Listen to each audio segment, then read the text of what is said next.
If you search on Google or Amazon or here on YouTube, you're gonna find a ton of options when it comes to mounting an action camera, like a GoPro or a Insta360 or a DJI Osmo Action like this guy, to a vehicle.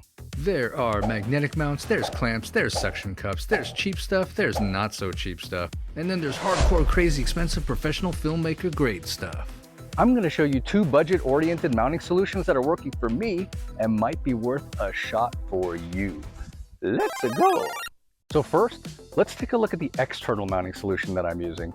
You already know about magnetic mounts, suction cup style mounts, and clamps to mount a camera to the outside of your vehicle. All right, so full disclaimer, what I use won't work for every single type of vehicle or every single situation, but if you have a place to hard mount a standard Q20 camera mount, then you are in business for a rock steady camera mounting solution on the cheap.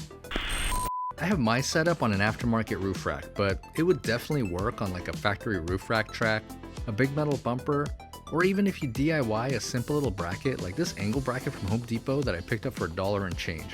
You simply make a hole here for the camera mount and a hole here to bolt it to your license plate because you already have a screw there to use. All you need is one of these ubiquitous Q20 mounting dealios, and I know you've seen one of those before, and a place to mount it like we just talked about.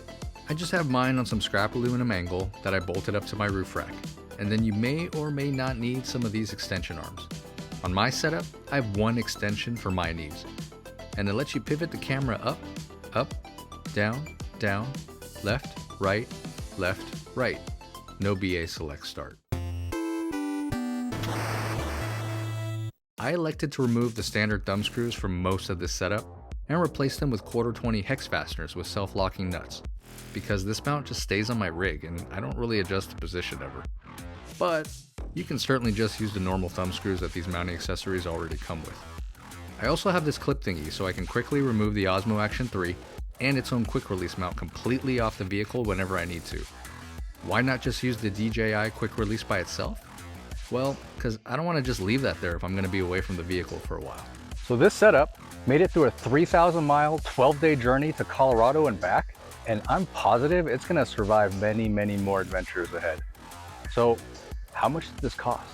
Everything you really need and more, minus my own little modifications like the fasteners and the DIY bracket, will set you back a whopping 14 De Niro on Amazon.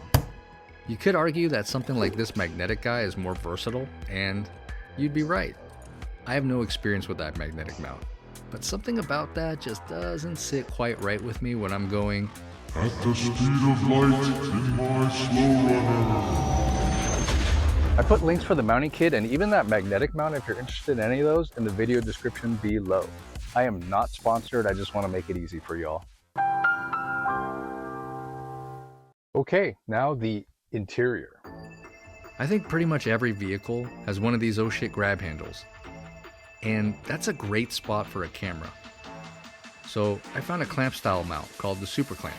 It's really versatile and pretty darn solid too.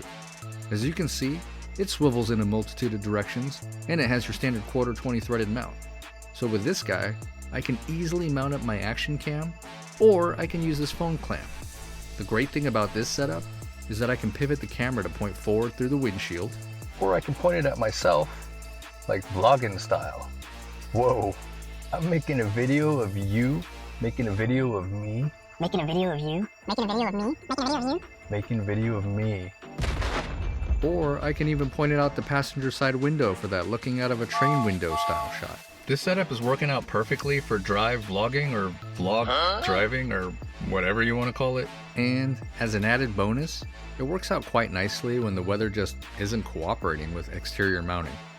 The Super Clamp is only 20 bucks on Amazon. Shut up and take my money! And I can for sure find more uses for this gadget other than just mounting it to the oh shit grab handle. What are you doing? Now, that phone mount I use, if you're interested in that, is 32 bucks. Yes, there are way cheaper phone clamp mounts. But this thing rotates and you can lock the clamp and lock the rotation. Ooh! I put links for both of those down in the video description as well. So I hope that helps some of you out there looking for different ways to mount a camera to a vehicle. Do you have a better or different solution? Well, drop a comment for me down below. I am always eager to learn new and better ways to do things. Together, we can solve anything and everything. one YouTube video at a time. Communications, unity, community. Yeah, I stole that from an old Simpsons episode. Hit that subscribe button right over here, and then watch this video right over here. As always, thank you guys so much for watching. I hope you'll join me for the next one, which will be another overlanding adventure. This is Roger, over and out. All right, that hurts. I'm gonna take that shit off.